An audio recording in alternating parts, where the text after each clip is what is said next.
ఒకనాటి క్రీస్తు సంఘం నేటి క్రీస్తు సంఘాలకు నేర్పుతున్న పాఠం. ఒకనాటి క్రీస్తు సంఘాలు నేడున్నటువంటి క్రీస్తు సంఘానికి నేర్పుతున్న పాఠాలలో ఒక భాగంగా మరి గత వారంలో యెరూషలేము సంఘం గురించి మనం నేర్చుకున్నాం. మరి సంఘాన్ని ఎవరు ప్రారంభించారు, ఎలా ప్రారంభమైంది, ఎక్కడ ప్రారంభమైంది, దేవుని యొక్క సంకల్పం ఏంటి, ఇవన్నీ కూడా మనం తెలుసుకొని యెరూషలేము సంఘంలో ఉంటున్నటువంటి వారి యొక్క లక్షణాలు ఏంటి, నేడు మన సంఘంలో ఉన్న వారికి ఉన్నటువంటి లక్షణాలు ఏంటి, వారి నుండి మనం నేర్చుకోవాల్సిన పాఠం ఏంటి, ఇవన్నీ మనం నేర్చుకోవడం జరిగింది. మరి అందులో భాగంగానే మరి మొట్టమొదటి సంఘంగా పిలువబడిన యెరూషలేము సంఘం తర్వాత మనం నేర్చుకోవలసిన, తెలుసుకోవాల్సిన ప్రాముఖ్యమైనటువంటి సంఘం ఏదైనా ఉందా అంటే అదే అంతియొక్కయ సంఘం. మరి దేవుడిచ్చిన ఈ సమయమున కొద్ది నిమిషముల పాటు మనం అంతియొక్కయ సంఘం గురించి మనం ఆలోచించుకుందాం. మరి ఈ అంతియొక్కయ సంఘాన్ని తెలుసుకోవడానికి ముందుగా దీని యొక్క భౌగోళికమైన, చరిత్రాత్మకమైన విషయాలను మనం తెలుసుకోవాలి. బైబిల్లో మనం ఏది నేర్చుకోవాలన్నా, ఏది తెలుసుకోవాలన్నా ముఖ్యంగా ఆ సందర్భము, ఆ విషయం, దాని చరిత్ర ఇవన్నీ మనకు తెలిసి ఉంటే ఇంకనూ ఉన్నతంగా దేవుని మాటలు అర్థమయ్యే స్థితికి మనం ఎదుగుతాం. ఇక మొట్టమొదటిగా ఈ అంతియొక్కయ అనే సంఘం, ఇంతకీ బైబిల్లో మనం ఆలోచిస్తున్నప్పుడు మనకు 2 సంఘాలు కనిపిస్తూ ఉంటాయి. మరి ఏంటవి, ఎక్కడున్నాయి అని ఒకసారి మనం చూస్తే అపోస్తుల కార్యములు 13వ అధ్యాయము 14వ వచనం. అపోస్తుల కార్యములు 13వ అధ్యాయము 14వ వచనంలో, అప్పుడు వారు పెర్గే నుండి బయలుదేరి పిసిదియాలోనున్న అంతియొక్కయకు వచ్చి, ఇది ఏ అంతియొక్కయ అంటండి, ఎక్కడుంది అంతియొక్కయ? నేను అడుగుతూ ఉంటాను, మీరు చెబుతూ ఉండాలి. మరి ఈ మాట ప్రకారం ఇక్కడ ఉన్నటువంటి అంతియొక్కయ ఏ ప్రాంతంలో ఉంది? పిసిదియాలో ఉన్న అంతియొక్కయ. మరి 2వ అంతియొక్కయ, మనం నేర్చుకునే అంతియొక్కయ ఎక్కడుందో ఇదే అపోస్తుల కార్యములు 11వ అధ్యాయం 20వ వచనం. అపోస్తుల కార్యములు 11వ అధ్యాయం 20వ వచనంలో, అప్పుడు కుప్రీయులు కొందరును కురేనీయులు కొందరును వారిలో ఉండిరి. వీరు అంతియొక్కయకు వచ్చి, ఈ అంతియొక్కయ ఎక్కడ ఉంది అంటే సిరియాలోని అంతియొక్కయ. ఈ అంతియొక్కయ ఎక్కడ ఉంది అంటే సిరియాలోని అంతియొక్కయ. మరి సిరియా అనగానే నేడు మన అందరికీ తెలుసు, ప్రపంచవ్యాప్తంగా ఐసిస్ ఉగ్రవాదులకు వీరికి స్థావరం ఏది అన్నప్పుడు ఈ సిరియానే. మరి సిరియాకు రాజధానిగా ఏది ఉంది అన్నప్పుడు దమస్కస్ అంటారు. మరి ఈ 2 ఎక్కడ ఉన్నాయి అని ఒకసారి మనం బైబిల్ నందు చివరి మ్యాప్లలో మనం ఆలోచిస్తే, అపోస్తుడైన పౌలు గారు ప్రయాణించినటువంటి ప్రదేశములు, మరి ఈ మ్యాపులు చూసినప్పుడే మనకు అర్థమైపోవాలండి. మరి ఆనాడు పౌలు గారు ఎలా ప్రయాణించుంటారండి ఇన్ని ప్రాంతాలకు? ఆయన ప్రయాణించాలంటే 2 మార్గాలు, ఒకటి కాలినడక, 2వది పడవ. ఈ రెండిట్లోనే ఆయన ప్రయాణించాలి. మరి ఆనాడు ఏ సౌకర్యాలు లేనప్పుడే ఇంతగా ఆయన ప్రయాణించినప్పుడు నేడు మనం ఎలా చేస్తున్నాం ఒకసారి మ్యాప్లో మనం చూసినట్లయితే, పౌలు గారి మొదటి, 2వ ప్రయాణాలలో మనకు క్రింది లాస్ట్లో యెరూషలేము కనిపిస్తుంది రైట్ సైడ్. ఆ యెరూషలేము నుంచి మనం పైకి చూసామనుకోండి, నార్త్గా, అనగా పైన ఉన్నవన్నీ నార్త్ అంటారు కదా. మరి అలా యెరూషలేముకి నార్త్గా ఉంటున్నటువంటి ప్రాంతం ఏది అంటే అది అంతియొక్కయ. అది ఏ అంతియొక్కయ అంటున్నప్పుడు అది సిరియాలోని అంతియొక్కయ, మనం నేర్చుకునే అంతియొక్కయ. అనగా యెరూషలేము నుండి ఈ అంతియొక్కయకు, సిరియాలోని అంతియొక్కయకు ఎంత దూరం అంటే సుమారు 350 మైళ్ళ దూరం. 1 మైలు అంటే 1.6 కిలోమీటర్స్ అని అంటాం. మరి అలాంటిది యెరూషలేము నుండి అంతియొక్కయకు ఎంత దూరం అన్నప్పుడు 350 మైళ్ళ దూరంలో ఈ సిరియాలోని అంతియొక్కయ మనకు కనిపిస్తుంది. ఇక ఈ అంతియొక్కయ అనే పేరు ఎలా వచ్చింది ఈ పట్టణానికి అంతియొక్కయ అనే పేరు ఎలా వచ్చింది అని మనం ఆలోచిస్తే, మరి ప్రపంచాన్ని పరిపాలించినది ఎన్ని సామ్రాజ్యాలు? క్రీస్తు పూర్వం 4. మరి ఆ 4లో 3వ సామ్రాజ్యం ఏంటి? గ్రీకు సామ్రాజ్యం. గ్రీకు సామ్రాజ్యం అనగానే మనకు గుర్తొచ్చేది ఎవరు? Alexander the great. మరి ఆయన పరిపాలించి ఆయన సామ్రాజ్యాన్ని ఆయన చూసుకుంటూ చివరికి ఆయన మరణించిన తర్వాత ఆయన సామ్రాజ్యాన్ని చూసుకున్నది ఎవరు అంటే అతనికి ఉన్నటువంటి సైన్యాధిపతులే. అతనికి ఉన్నటువంటి సైన్యాధిపతులలో 4 ఆ సామ్రాజ్యాన్ని 4 ముక్కలుగా చేసుకొని అందులో సెలూకస్ అనే సైన్యాధిపతి ఉన్నారు. ఆ సెలూకస్ అనే సైన్యాధిపతికి ఈ సిరియా అనే భాగం ఇవ్వబడింది. మరి ఇవ్వబడినటువంటి ఆ భాగానికి అతను తన తండ్రి అయినటువంటి అంత్యోక పేరును తీసుకొచ్చి ఆ పట్టణానికి పెట్టడం జరిగింది. అనగా సెలూకస్ అనే వ్యక్తి సైన్యాధిపతి అతను తన తండ్రి యొక్క పేరును ఈ పట్టణంకు పెట్టడం ద్వారా అంత్యోకయ పట్టణంగా పిలువబడింది.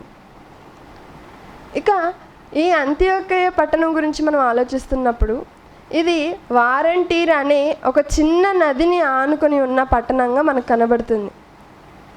ఇవన్నీ కూడా కేవలం ఇప్పటి వరకు మనం తెలుసుకున్నది ఏంటి? అంత్యోకయ యొక్క పట్టణ చరిత్ర. కానీ మనం నేడు నేర్చుకోవాల్సింది ఏంటి? అంత్యోకయ యొక్క సంఘ చరిత్ర. ఇక మనం ఆలోచిస్తే ఒక చిన్న ప్రశ్న, మరి ఈ అంత్యోకయ సంఘాన్ని ప్రారంభించింది ఎవరు? స్థాపించింది ఎవరు? ఎవరై ఉండొచ్చు? ఎవరని అనుకుంటున్నారండి? అంత్యోకయ సంఘాన్ని ప్రారంభించింది ఎవరై ఉండొచ్చు? పౌలు గారు. చూసారా ఎంత వెంటనే చెప్పేశారు? ఎందుకు ఏదో చీకట్లో ఒక రాయేద్దామని. మరి సంఘాలన్నీ ఆయనే స్థాపించారు కాబట్టి ఈ అంత్యోకయ సంఘాన్ని కూడా ఆయనే స్థాపించి ఉండొచ్చు అనుకుంటున్నారు. కానీ పౌలు గారు అయితే ఈ సంఘాన్ని స్థాపించలేదు. ఇంకెవరైనా స్థాపించి ఉండొచ్చు అనుకుంటున్నారా? పేతురు గారు. మరి పేతురు గారు స్థాపించారా? ఆయన కూడా స్థాపించలేదు. మరి ఎవరు స్థాపించారు ఈ సంఘాన్ని అని మనం తెలుసుకున్నాం అనుకోండి, ఖచ్చితంగా బాధపడతాం, దుఃఖపడతాం, మనల్ని మనమే తక్కువగా చేసుకుంటాం. ఎందుకంటే ఈ సంఘాన్ని స్థాపించింది ఎవరో కాదని. పౌలు గారు కాదు, పేతురు గారు కాదు, ఎవరో వ్యక్తి కూడా కాదు, కొందరు వ్యక్తులు ఈ సంఘాన్ని స్థాపించారు. మరి ఎవరు ఆ వ్యక్తులు? ఈ సంఘాన్ని అంత్యోకయ సంఘాన్ని ప్రారంభించిన వ్యక్తులు ఎవరు అని మనం బైబిల్లో చూసినట్లయితే అపోస్తల కార్యములు 11వ అధ్యాయం 19వ వచనం. అపోస్తల కార్యములు 11వ అధ్యాయం 19వ వచనంలో స్టెఫెను విషయంలో కలిగిన శ్రమను బట్టి చెదిరిపోయిన వారు. స్టెఫెను విషయంలో అంటున్నారండి. ఇంతకీ స్టెఫెను విషయంలో ఏం జరిగింది శ్రమ? మనందరికీ వెంటనే అపోస్తల కార్యంలో 7వ అధ్యాయంలో జరిగిన సంఘటన గుర్తొచ్చేయాలి. మరి ఆనాడున్నటువంటి వారికి స్టెఫెను గారు చెప్పడం, ఆ స్టెఫెను గారు చెప్పినటువంటి మాటలకు వారు అంగీకరించక కోపపడి స్టెఫెనును చంపాలని ప్రయత్నించి ఇదిగో అతను అందరూ కూడా మాట్లాడుకొని అతన్ని చంపివేయటం. ఆ కాలంలో అందుకే 8వ అధ్యాయం 1వ వచనం ప్రారంభంలో యెరూషలేము ఆ కాలమందు యెరూషలేము సంఘమునకు గొప్ప హింస కలిగినందున అని ప్రారంభమవుతుంది. ఏంటా హింస అన్నప్పుడు ఇదిగో స్టెఫెను గారిని చంపేశారు. మరి దేవుని ప్రభువు నామమును బట్టి దేవుని మహిమపరుస్తున్నటువంటి వారిని ఆ సౌలు అయితే ఇంటింట జొచ్చి స్త్రీలని పురుషులని చూడక అందరినీ కూడా ఈడ్చుకొని వెళ్ళిపోతున్నాడు. అలాంటి సమయంలో అపోస్తలులు తప్ప మిగిలిన వాళ్ళందరూ కూడా చెదిరిపోయారంటండి. మరి ఇక్కడ చెదిరిపోయిన వారు అని చదువుకున్నాం కదా, ఒకసారి వారు ఎవరు? అపోస్తల కార్యములు 8వ అధ్యాయం 4వ వచనంలో, అపోస్తల కార్యములు 8వ అధ్యాయం 4వ వచనంలో చెదిరిపోయిన వారు ఏం చేశారట? కాబట్టి చెదిరిపోయిన వారు సువార్త వాక్యమును ప్రకటించుచు సంచారము చేసిరి. ఇక యెరూషలేములో ఉంటే మన ప్రాణానికి ముప్పు అని తెలుసుకున్న వీరు చెదిరిపోయారట. చెదిరిపోయినటువంటి వాళ్ళు ఏం చేశారు? అలా ఇంట్లో భయంగా ఉండలేదు. వాళ్ళు ఏం చేశారన్నప్పుడు సువార్త ప్రకటించారు. ఇప్పుడు మరలా అపోస్తల కార్యములు 11వ అధ్యాయం 19వ వచనంలో స్టెఫెను విషయంలో కలిగిన శ్రమను బట్టి చెదిరిపోయిన వారు యూదులకు తప్ప మరి ఎవనికిని వాక్యము బోధింపక ఫినేకే కుప్ర అంత్యోక్య ప్రదేశముల వరకు సంచరించిరి. అలా చెదిరిపోయిన వారందరూ కూడా ఈ ప్రాంతాలకు విస్తరించుకుంటూ ఇలా చెదిరిపోయి, అలా చెదిరిపోయినటువంటి వారే ఏ ప్రాంతంలో ఉన్నారంట అండి? అంత్యోక్య ప్రాంతంలో. ఇప్పుడు చెదిరిపోయినటువంటి వీరు అనగా విశ్వాసులుగా, సంఘంలో విశ్వాసులుగా ఉంటున్నటువంటి వీరు చెదిరిపోయిన తర్వాత వారు వెళ్ళిన ప్రాంతంలో వారు చేసినది ఏంటి అంటే సువార్త ప్రకటన చేశారు. మరి వారు చేసింది ఏంటి? మనం క్రింద చూసినట్లయితే 20వ వచనంలో, కుప్రీయులు కొందరును కురేనీయులు కొందరును వారిలో ఉండిరి. వీరు అంత్యోక్యకు వచ్చి గ్రీసు దేశపు వారితో మాట్లాడుచు ప్రభువైన యేసును గూర్చిన సువార్త ప్రకటించిరి. చెదిరిపోయినటువంటి వారు అంత్యోక్యకు వచ్చి అక్కడ ఎవరు ఉంటున్నారు అంటే గ్రీసు దేశస్తులు అంటాను. మరి గ్రీసు దేశపు వారు ఎలాంటి వారు అంటే వారు అన్యులు, అపోల్లో అనే దేవతను ఆరాధించుకునేవారు. మరి ఎఫెసీ పట్టణం అనగానే ఎఫెసీలు వారు ఆరాధించే దేవత ఎవరు? అర్తమి మహాదేవి అంటారు. అలానే గ్రీసు దేశస్తులు వారు ఆరాధించే దేవత ఎవరు అంటే అపోల్లో. మరి ఇలాంటి వారికి ఈ అంత్యోక్య ప్రాంతానికి చెదిరిపోయినటువంటి వారు వచ్చి అలాంటి వారికి దేవుని మాటలను, సువార్తను ప్రకటిస్తూ వచ్చారంటండి. ఏమని నిజంగా ఇక్కడ ఎవరు సువార్తను ప్రకటించారంటండి? అంత్యోక్యలో విశ్వాసులు, చెదిరిపోయిన విశ్వాసులు. మరి విశ్వాసులంగా పిలువబడుతున్నటువంటి మనం ఎంతవరకు మనం సువార్తను ప్రకటించగలిగే వారుగా ఉంటున్నాం? ఆనాడు శ్రమలు వచ్చి గొప్ప హింస కలిగి ఆ హింసలో వారు కళ్ళారా చూశారు స్టెఫెన్ గారి మరణం. వారు ఈడవబడ్డారు, వారు కొట్టబడ్డారు. అలాంటి శ్రమలను వారు అనుభవించి చెదిరిపోయి వారు వెళ్ళిన ప్రాంతంలో దేవుని సువార్తను ప్రకటిస్తున్నారంటాను. మరి నేడు మనం అడిగామనుకోండి, నేడు సువార్త చెప్పాలి అంటే లైటింగ్ ఉండాలని, సౌండ్ సిస్టమ్ ఉండాలని, పెద్ద వేదిక ఉండాలని, ఇవేమీ అవసరం లేదండి. మన నాడు చెదిరిపోయిన వారందరి గురించి మనం ఆలోచిస్తే వాళ్ళందరూ కూడా వ్యక్తిగతంగా సువార్తను చెప్పుకుంటూ వెళ్ళిపోయారు. వ్యక్తిగతంగా మరో వ్యక్తిని మార్చుకుంటూ వెళ్ళిపోయారు. మరి చాలా వరకు చెప్తున్న మాట ఏంటి అన్నప్పుడు, చెప్పే బాధ్యత, సువార్త చెప్పే బాధ్యత కేవలం కాపరులదే అనుకుంటారండి. కానీ కాపరి అనగా ఎవరు? కేవలం సంఘాన్ని కాయువారు మాత్రమే. ఇప్పుడు ఒక ఉదాహరణ మనం ఆలోచించామనుకోండి. ఒక కాపరికి గొర్రెలు ఉన్నాయి. ఆ గొర్రెలను కేవలం ఆయన కాచుతారు, చూసుకుంటారు. మరి పిల్లలను కనే బాధ్యత ఎవరిది? గొర్రె పిల్లలను కనే బాధ్యత ఎవరిది? గొర్రెలది. మరి సంఘంలో విశ్వాసులుగా అభివృద్ధి చెందాలంటే ఎవరి బాధ్యత? ఏం చెప్పరేంటండి? సంఘంలో కాపరి అనేవారు కేవలం సంఘస్థులను కాచేవారుగా ఉంటే, మరి సంఘంలో గొర్రెలుగా పిలువబడుతున్నటువంటి విశ్వాసులు అభివృద్ధి చెందాలంటే అభివృద్ధి చెందే బాధ్యత ఎవరిది? విశ్వాసులదే. చూసారా, చెప్పడానికి కూడా ఎంత వెనకడుతున్నారు. అనగా మన ఆత్మీయ స్థితిలో మనం ఎలా ఉన్నామో మనల్ని మనమే ఆలోచించుకోవాలండి నేటి దినాన ఈ మాటలు వింటున్నప్పుడు. మరి ఈ సంఘంలో ఉన్నటువంటి వారు, యెరూషలేములో ఉన్నటువంటి వారు చెదిరిపోయిన తర్వాత వారు అంత్యోక్యకు వెళ్ళి అక్కడున్నటువంటి వారికి సువార్తను ప్రకటించారంటాను. అలా సువార్త ప్రకటించిన తర్వాత అక్కడ ఏం జరిగింది మనం ఆలోచిస్తున్నప్పుడు, ఈ సంఘంలో నుండి మనం నేర్చుకోవాల్సింది మొట్టమొదటిగా సంఘం ఎలా స్థాపింపబడింది అంటే చెదిరిపోయిన వారి చేత సంఘము స్థాపింపబడింది. అనగా చెదిరిపోయినటువంటి విశ్వాసులు, చెదిరిపోయినటువంటి వారి ద్వారా సంఘం స్థాపించబడింది.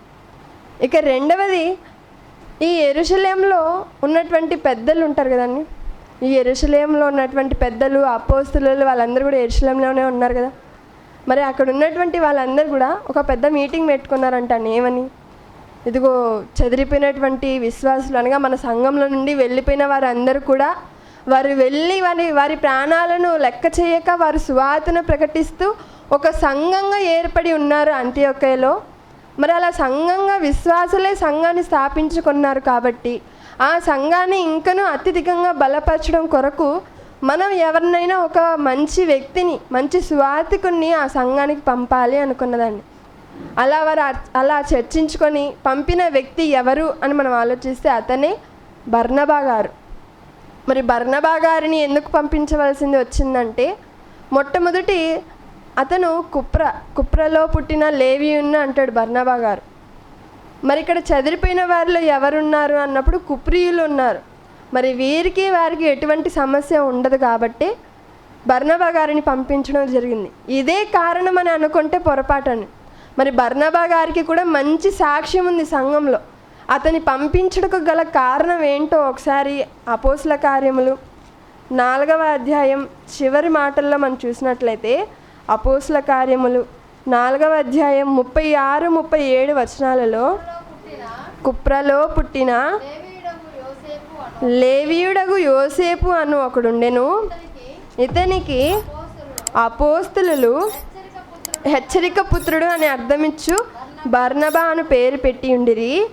ఇతడు భూమి గలవాడై ఉండి దాన్ని అమ్మి బ్యాంకులో వేసుకొనేను అని లేదు. ఏం చేశాడంట? ఇతడు భూమి గలవాడై ఉండి దానిని అమ్మి దాని వెల తెచ్చి అపోస్తలుల పాదముల యొద్ద పెట్టాను. అసలు లెక్క చేయలేదంటాను. మరి అతనికి ఉన్నటువంటి భూమి అంతటిని కూడా అమ్మి అననీయ సపిరా వలె దాచుకోలేదు, అతను చేర్చుకోలేదు. మరి ఏం చేశాడన్నప్పుడు అపోస్తలుల పాదముల ఎదుట పెట్టేశాడంటాను. అంతే కదండి, మంచి సాక్ష్యం పొందిన వ్యక్తి. అపోస్తలులందరూ కూడా అతనికి పెట్టిన పేరు ఏంటంటే అండి, హెచ్చరిక పుత్రుడు. హెచ్చరిక పుత్రుడు అని మాటకు అర్థం ఏంటి? కింద ఫుట్ నోట్లో ఆదరణ పుత్రుడు అనగా సంఘంలో ఉన్న వారందరినీ కూడా హెచ్చరిస్తూ ఆదరిస్తూ దేవునిలో బలంగా నిలబెడుతున్నారు. కాబట్టి ఇంత మంచి సాక్ష్యం కలిగినటువంటి బర్నబా గారిని యెరూషలేము సంఘం నుంచి ఇప్పుడు ఎక్కడికి పంపిస్తున్నారు? పెద్దలంతా చేరి ఎక్కడికి పంపిస్తున్నారు? అంతియోకయకి పంపిస్తున్నారు. అంతియోకయకు వచ్చినటువంటి బర్నబా గారు ఏం చేశారు? ఒకసారి అపోస్తల కార్యములు 11వ అధ్యాయం 22వ వచనం. అపోస్తల కార్యములు 11వ అధ్యాయం 22వ వచనంలో 21 నుంచి మనం చూసినట్లయితే, ప్రభువు హస్తము వారికి తోడి ఉండను కనుక నమ్మిన వారు అనేకుల ప్రభువు తట్టు తిరిగిరి. అనగా చెదిరిపోయినటువంటి వారి వెనక దేవుడు తోడై ఉండడం వల్ల అనేక మందికి దేవుని మాటను చెప్పి అనేక మందిని ప్రభు వైపు నడిపించారంట. ఇలా నడిపించినటువంటి వీరి యొద్దకు బర్నబా గారిని పంపారు పెద్దలందరూ. వచ్చినటువంటి బర్నబా గారు ఏం చేస్తున్నారు? 22వ వచనంలో, వారిని గూర్చిన సమాచారము యెరూషలేములోనున్న సంఘపు వారు విని బర్నబాను అంతియోకయ వరకు పంపిరి. వచ్చినటువంటి అతను ఏం చేస్తున్నాడో తెలుసా? అతడు వచ్చి తన దేవుని కృపను చూచి సంతోషించి ప్రభువును స్థిర హృదయముతో హత్తుకొనవలనని అందరినీ హెచ్చరించను. అంతేగాని మీకు ఎవరిచ్చారు పర్మిషను? మిమ్మల్ని ఎవరు సువార్త చెప్పమన్నారు? మిమ్మల్ని ఎవరు సంఘంగా ఫామ్ చేయమన్నారు? ఇవన్నీ చెప్పలేదండి. వచ్చినటువంటి ఆయన ఏం చేశాడో తెలుసా? సంఘాన్ని చెదరగొట్టలేదు, అక్కడున్న వారందరి విశ్వాసాన్ని బలహీనపరచలేదు. వచ్చినటువంటి ఆయన వారిని చూచి సంతోషించాడంట అండి. ఎంత సంతోషించుంటారండి! అసలు ఎంత కష్టం, ఎంత శ్రమ, ఎంత హింసలు పడ్డారు. అలాంటిది వీరందరూ కూడా ఇంతమందికి దేవుని మాటలు చెప్పి ఒక సంఘంగా చేశారు. ఇదిగో మీరు ప్రభువును స్థిర హృదయంతో హత్తుకొనవలనని అందరినీ హెచ్చరించును. అతడు పరిశుద్ధాత్మతోనూ విశ్వాసముతోనూ నిండుకొనిన సత్పురుషుడు. బహుజనులు ప్రభు పక్షమున చేరిరి. ఇలా కొంతకాలం వరకు ఆయన అనేక మందిని బలపరుస్తూ అక్కడున్న వారిని చూసి ఇంకా దేవుని నిలబెట్టాడని. కానీ అతనికి ఉన్న ఒక ఆలోచన వచ్చింది. ఏంటంటే, నేను చెప్పడం వల్లే ఇంతమంది మారారు అంటే, ఇదిగో పౌలు ఉన్నాడు కదా, మరి పౌలును తార్సులోనికి పంపించేశాం కదా, మరి ఆ పౌలు గారిని తీసుకొని వచ్చి అతని చేత సువార్త ప్రకటిస్తే ఇంకెంతమంది మారుతారు? చూసారా, ఒక సేవకునికి ఉన్నటువంటి గొప్ప లక్షణం ఏంటంటే, తను చెబితే 10 మంది మారుతారని తెలుసు, కానీ ఎవరైతే ఎక్కువగా బాగా చెప్తారో వారి ద్వారా చెప్పిస్తే ఇంకో 20 మంది దేవునిలోనికి వస్తారు కదా అని గొప్పగా ఆలోచించే వ్యక్తి అండి బర్నబా గారు. మరి ఏం చేశాడు? వెంటనే అనుకొని తార్సుకు బయలుదేరాడండి. తార్సు అనగానే తార్సులో ఎవరుంటారు? అపోస్తుడైన పౌలు గారు ఉంటారు. ఆయన చెబుతూ, ఇదిగో నేను కిలికియాలోని తార్సులో పుట్టిన వాడను అని చెప్పుకుంటాడు. తనను గురించి తాను చెప్పుకుంటున్నప్పుడు అనగా తార్సులో అపోస్తుడైన పౌలు గారు ఉన్నాడు. మరి అక్కడ ఆయన ఉంటాడని ఎలా తెలుసు అంటే, అపోస్తుల కార్యములు 9వ అధ్యాయంలోనే ఈ బర్నబా గారికి పౌలు గారికి పరిచయం ఉంటుంది. ఎలాగన్నప్పుడు అపోస్తుడైన పౌలు గారు మారిపోయి యెరూషలేములో ఉన్నటువంటి వారిని అపోస్తులను కలవడానికి వస్తే వారందరూ కూడా భయపడి చేర్చుకోరు, అందరూ కూడా భయపడుతూ ఉంటారు. మరి అలాంటి తరుణంలో ఈ బర్నబా గారు పౌలు గారిని చేర్చుకొని అతనికి అపోస్తులను పరిచయం చేయించి, ఆ తర్వాత ఇదిగో ఇక్కడ పరిస్థితులు బాగాలేదు, ప్రాణాంతం ఉంది, ప్రాణాపాయం ఉంది, కాబట్టి ఇదిగో నువ్వు తార్సులోనికి వెళ్ళి కొద్ది రోజులు ఉండు అని చెప్తానండి. ఇప్పుడు తార్సులోనికి పంపించారు కాబట్టి పౌలు తార్సులోనే ఉంటాడని తెలుసుకొని బర్నబా గారు తార్సుకి వెళ్ళాడండి. తార్సులో పౌలు గారు ఎక్కడుంటారో తెలియదు, వాళ్ళ ఇల్లు ఎక్కడుందో తెలియదు. మరి అతనికి ఏమన్నా visa, visiting card, ID, phone number ఇవేమైనా ఉన్నాయా అంటే ఏమీ లేవు. అంత్యోకయ నుంచి తార్సునకు కాలినడకన ప్రయాణం చేసుకుంటూ వీధి వీధి వెతుక్కుంటూ చివరికి పౌలు గారిని కనుగొన్నారు. పౌలు గారిని కనుగొని ఇదిగో అంత్యోకయలో సంఘం ఉంది, వారి చెదిరిపోయినటువంటి వారి చేత సంఘం స్థాపించబడింది, వారికి నేను చెప్పాను నువ్వు కూడా వస్తే అనగా నేను సేవకుడిగా నేను పాస్టర్గా ఉంటాను, నువ్వు నాకు సహకరిస్తే ఒక అసిస్టెంట్గా ఉంటే ఇంకనూ సంఘం ఇంకా డెవలప్ అవుతుందని చెప్పగానే వెంటనే ఇదిగో నేను రావటం వలన సంఘం డెవలప్ అవుతుందంటే ఎందుకు కాదంటానండి అని బయలుదేరి వచ్చారండి. అనగా రెండవదిగా మనం ఆలోచిస్తున్నప్పుడు పెద్దలందరూ కూడా సంఘానికి వాక్యాన్ని పంపించినట్లుగా అనగా సువార్థికుడిని పంపించినట్లుగా మనకు కనిపిస్తుంది. మూడవదిగా మనం ఆలోచిస్తుంటే ఈ అంత్యోకయ సంఘంలో నాయకులు అనే వారు ఉంటున్నారు. అంత్యోకయ సంఘంలో నాయకులు, అది కూడా ఎలాంటి నాయకులు మనం చూస్తున్నప్పుడు పేతురు రాసిన మొదటి పత్రిక, పేతురు గారు నాయకులైనటువంటి వారికి ఉండవలసింది ఏంటో ఆయన చెబుతూ పేతురు రాసిన మొదటి పత్రిక 5వ అధ్యాయం 2-3 వచనాలలో, పేతురు రాసిన మొదటి పత్రిక 5వ అధ్యాయము 2-3 వచనాలలో, బలిమి చేత కాక దేవుని చిత్త ప్రకారము ఇష్టపూర్వకముగాను దుర్లాభేక్షతో కాక సిద్ధ మనసుతోనూ మీ మధ్యనున్న దేవుని మందను అనగా సంఘమును పై విచారణ చేయుచు దానిని కాయుడి. మీకు అప్పగింపబడిన వారిపైన ప్రభువైనట్టుండక మందకు మాదిరిలుగా ఉండుడి. ఇక్కడ నాయకుడిగా ఉండవలసిన వారికి చెప్తున్నాడండి పేతురు గారు. మరి ఈ సంఘానికి నాయకులుగా ఎంపిక చేయబడినటువంటి బర్నబా గారు, పౌలు గారు ఎలాంటి వారు అంటే ఇదిగో లోకంలో ఉన్నదంతా కూడా సమస్తమును పెంటతో పోల్చుకున్నటువంటి వ్యక్తిగా మనకు పౌలు గారు కనిపిస్తే, అతనికి ఉన్నటువంటి సమస్త భూమిని అమ్మి అపోస్తలుల పాదముల ఎదుట పెట్టిన వ్యక్తిగా బర్నబా గారు కనిపిస్తున్నారు.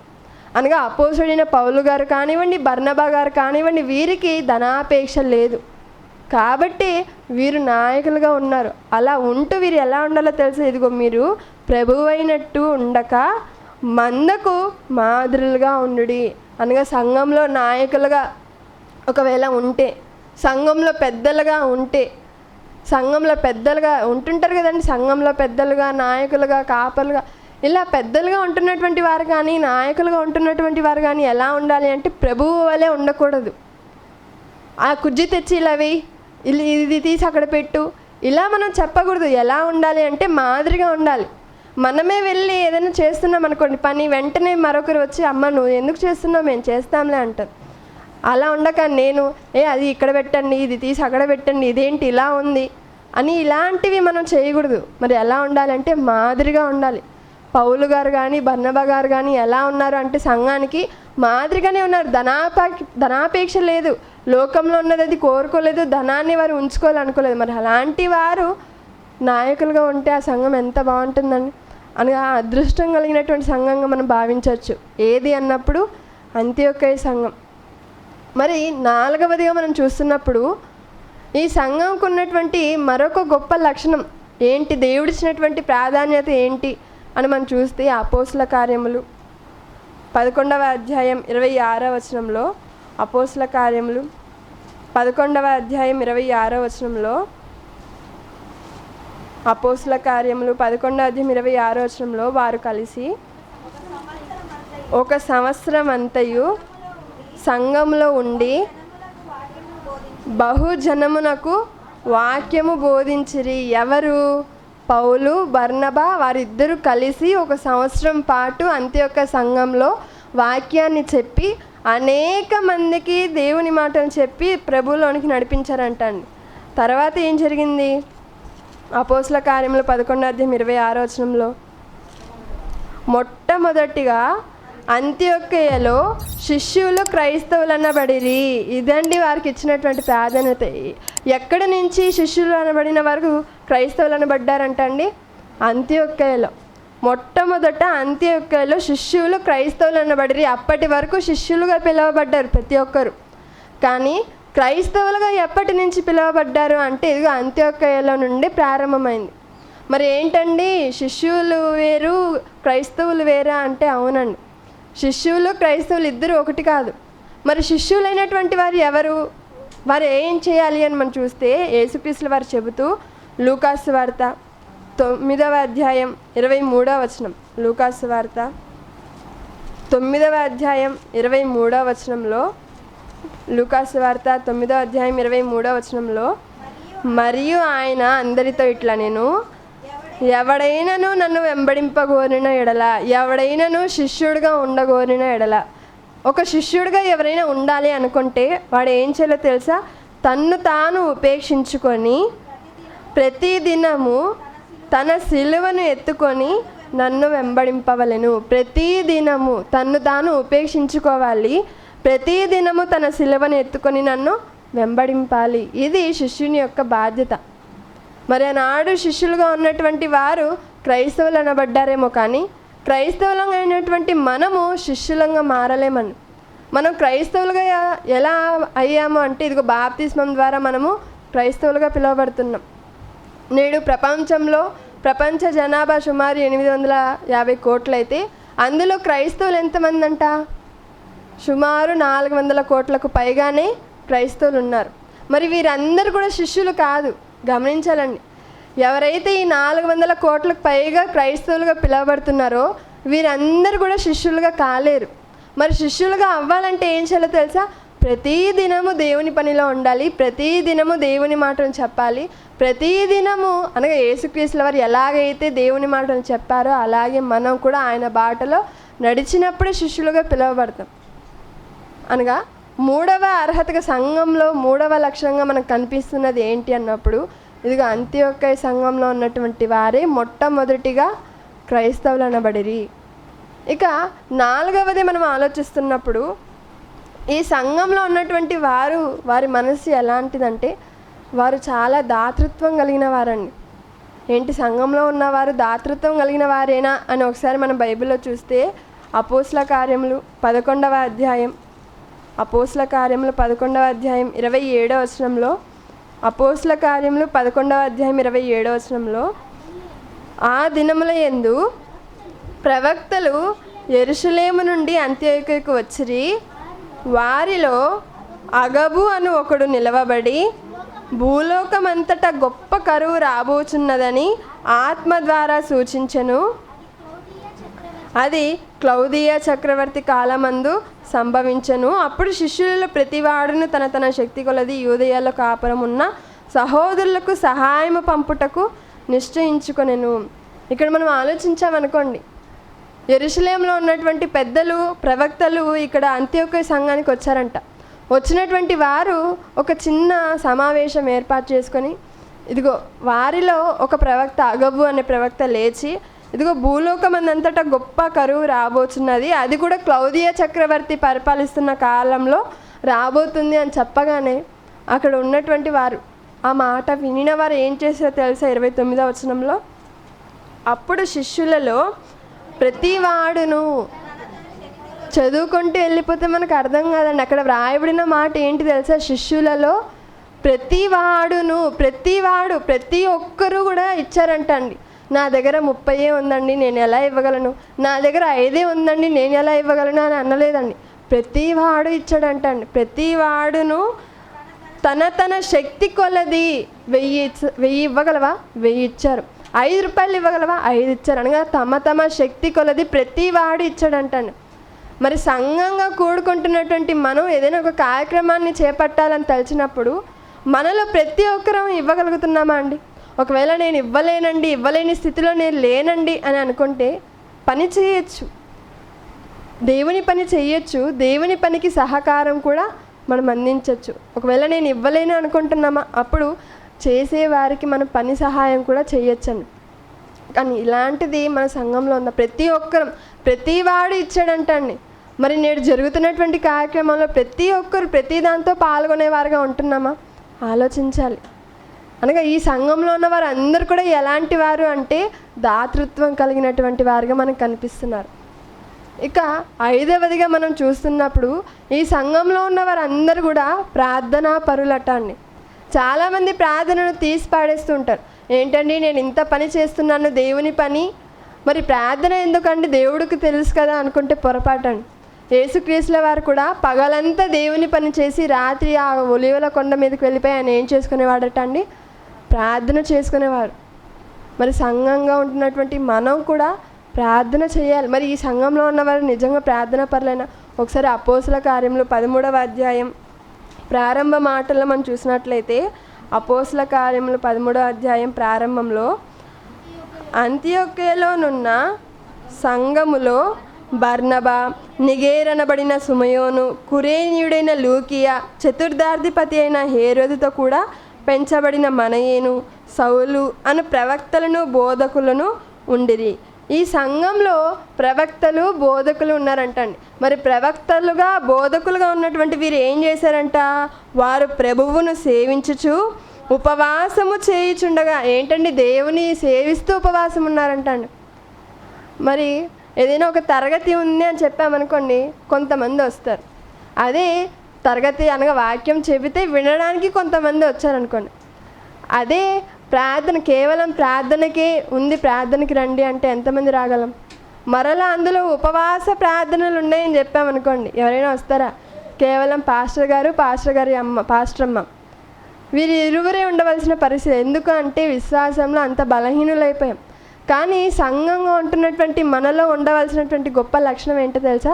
ప్రార్థన పరులు. ప్రతి ఒక్క ప్రార్థన చేయమన్నారు కదా అని ఉపవాస ప్రార్థన చేసుకుంటూ పనికి రాకుండా ఉంటే అది కూడా పొరపాటే.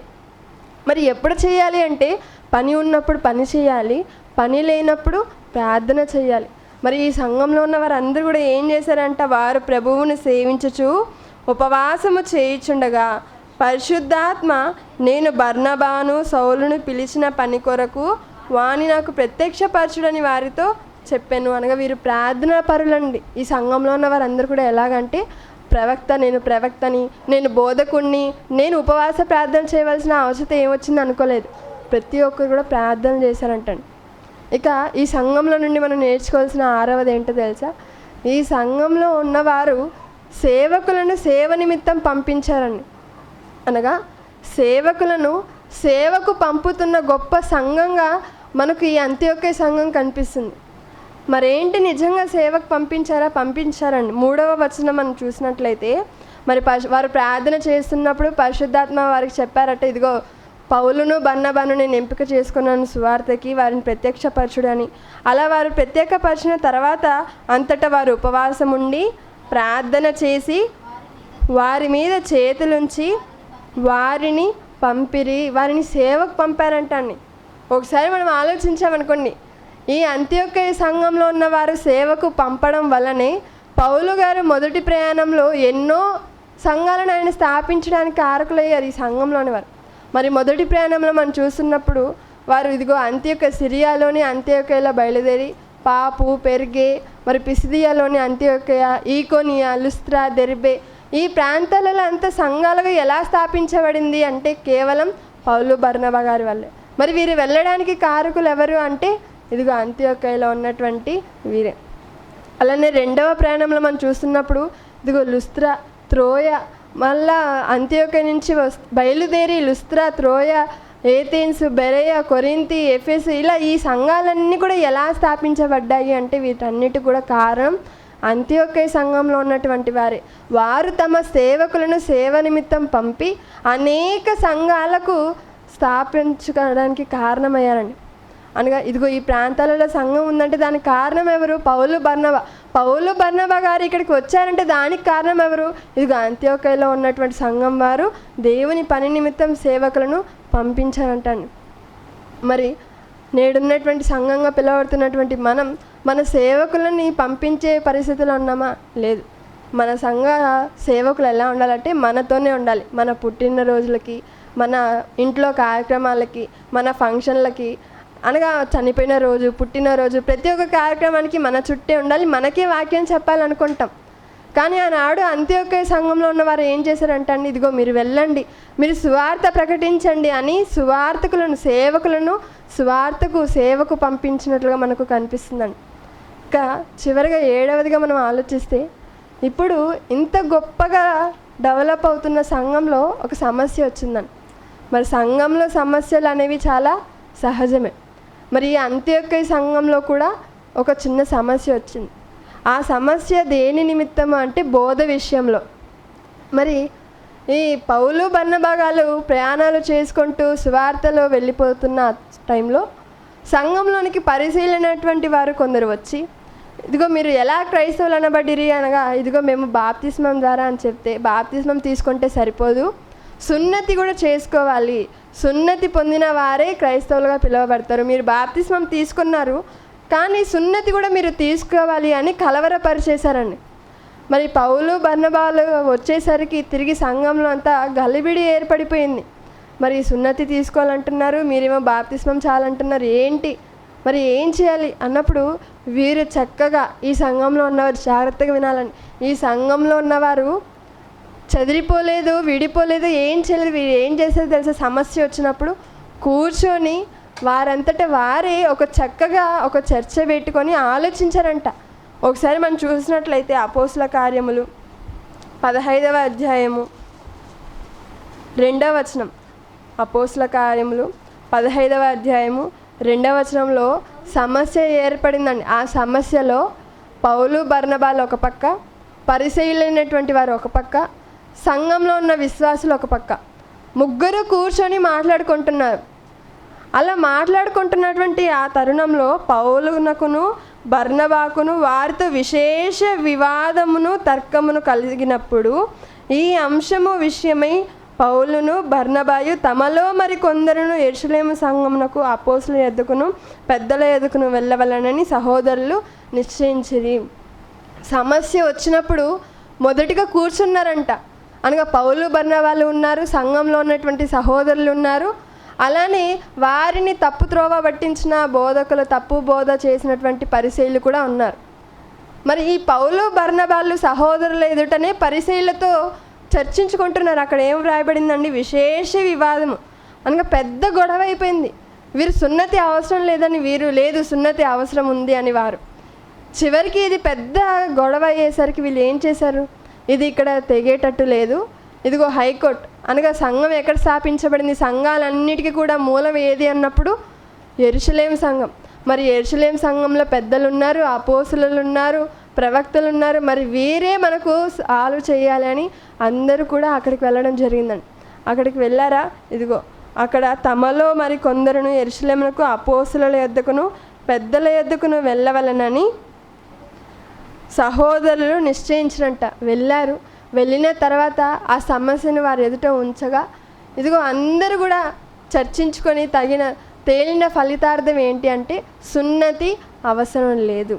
మరి ఈ విషయం అంత్యోక్యలో ఉన్న సంఘం వారికి ఎలా తెలియజేయాలి కాబట్టి అక్కడున్న పెద్దలు ఏం చేశారు, ఒక పత్రికను రాసి, ఒక లెటర్ని రాసి, ఆ లెటర్ని శీలా చేతికి ఇచ్చి శీలాను కూడా వీరి ద్వారా పంపించడం జరిగింది. శీలా వచ్చి చదివి వినిపించి, అనగా సంఘంలో ఉన్న సమస్యను వీరు ఇలా పరిష్కరించుకున్నారండి, సామరస్యంగా పరిష్కరించుకున్నారు.